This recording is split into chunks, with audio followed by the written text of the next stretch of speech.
इंसानियत के जन्म से पहले जब धरती पर सिर्फ रेत और पहाड़ थे, अल्लाह ने एक खास जगह चुनी, बैतुल मुकद्दस।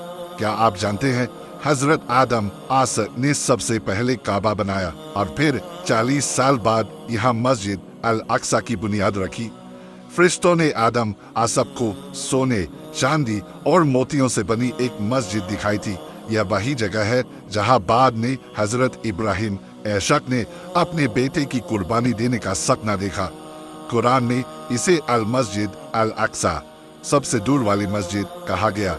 हजारों साल बाद जब बनी इजराइल ने इस जगह को भुला दिया, हजरत दाऊद औस्मा ने फिर से इसकी अहमियत समझी।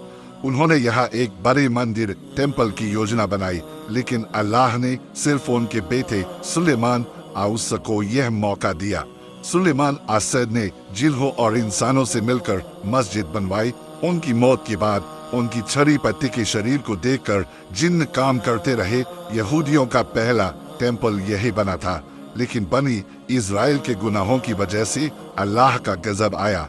बाबुल के बादशाह नबूकदनेस्सर ने इस पवित्र जगह को तबाह कर दिया। 70 साल तक यहाँ से खंडहर थे, जब तक कि हजरत उजय आस ने इसे दोबारा नहीं बनवाया। यहूदियों का दूसरा टेम्पल, सेकंड टेम्पल, 516 ईसा पूर्व में बना। रोमनों ने 70 ईसा पूर्व में इसे फिर से नष्ट कर दिया। वेस्टर्न वॉल, वेलिंग वॉल इसी का बचा हुआ हिस्सा है। फिर आया वह पवित्र रात, लैलतुल मेराज। पैगंबर मोहम्मद सवाए बुराक पर सवार होकर मक्का से यहाँ पहुँचे। सभी पैगंबरों की इमामत करने के बाद वह 7 आसमानों की सैर पर गए। ये वही जगह है जहाँ से मेराज हुआ। पहली किबला होने का गौरव। हदीस में इसकी फजीलत पर कई वर्णन।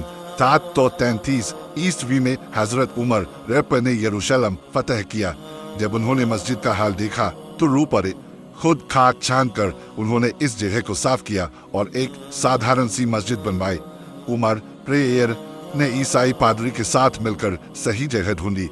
लकड़ी के खम्भों वाली सरल मस्जिद बनी। यहूदियों को 500 साल बाद प्रार्थना की इजाजत मिली।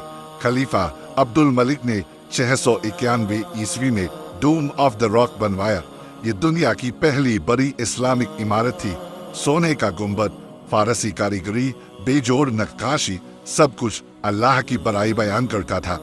20 किलो सोना गुंबद पर लगा। अंदरूनी दीवारों पर कुरान की आयतें, रॉक ऑफ मोरिया को संरक्षित किया गया। 1099 ईस्वी में क्रूसेडर्स ने यरूशलेम में खून की नदियां बहा दी। उन्होंने मस्जिद को टेम्पल ऑफ सोलोमन बना दिया और अंदर शराब पीते थे। लेकिन 188 सी में सलाहुद्दीन अय्यूबी ने इस्लामी गौरव वापस लाया। सलाहुद्दीन ने खुद झाड़ू लगाकर मस्जिद साक की, नए मिंबर और मीनारे बनवाई। यूरोपीय कलाकृतियों को हटाया गया। सुल्तान सुलेमान ने 16वीं सदी में मस्जिद को नया रूप दिया। उन्होंने चारों तरफ की दीवारों पर नीली टाइल्स लगाई जो आज भी नजारा देती है। ऑटोमन्स ने 400 साल तक इसकी हिफाजत की। 1917 में ब्रिटिशों ने यरूशलेम पर कब्जा किया। 1948 में इजराइल बना और 1967 में उन्होंने पूरे शहर पर अधिकार कर लिया।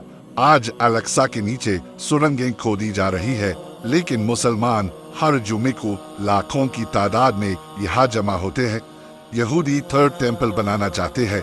वक्त का प्रशासनिक नियंत्रण, अंतर्राष्ट्रीय कानूनी स्थिति। अल-अक्सा सिर्फ एक इमारत नहीं बल्कि हमारे ईमान का प्रतीक है।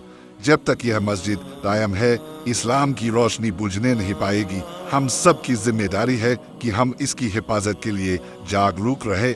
अल-अक्सा सिर्फ एक इमारत नहीं बल्कि हमारे ईमान का प्रतीक है।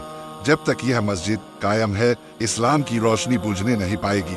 हम सब की जिम्मेदारी है कि हम इसकी हिफाजत के लिए जागरूक रहे। इस्लामिक इतिहास पर है। पैगंबर आदम आइस से लेकर आज के संघर्षों तक के 3000 वर्षों के पवित्र इतिहास की यह यात्रा केवल एक कहानी नहीं है, यह हमारी कहानी है।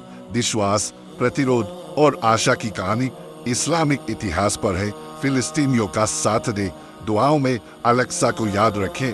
अगर इस वीडियो ने आपको भावुक कर दिया, अगर अलेक्सा आपके दिल में धड़कता है, इसकी विरासत का सम्मान करने के लिए लाइक बटन को दबाए। अधिक छिपे हुए इस्लामी इतिहास को जानने के लिए सदस्यता लें, पानी करें।